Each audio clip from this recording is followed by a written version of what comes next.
কিছু কিছু মানুষ আমরা বুঝতে পারি না।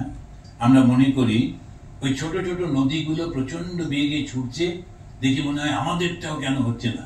কেননা আমাদেরটা সমুদ্র, ও কোন দিকে যাচ্ছে কিছুই বোঝা যায় না।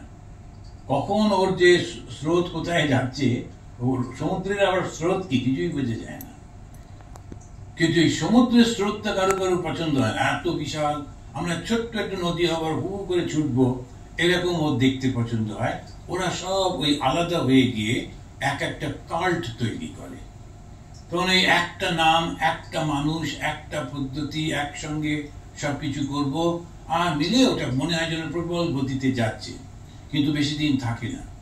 সেই জন্যই এই সনাতন ধর্ম, হিন্দু ধর্ম এই সমস্ত কিছুকে নিয়ে চিরন্তন রূপে অপেক্ষা করছে, আর সবার জন্যে ধর্মটা রয়েছে। এখন ভগবান শ্রীরামকৃষ্ণ স্নান করে এসে ঠাকুরকে, মাকে পুজো করছেন। মাস্টারমশাই বসে বসে দেখছেন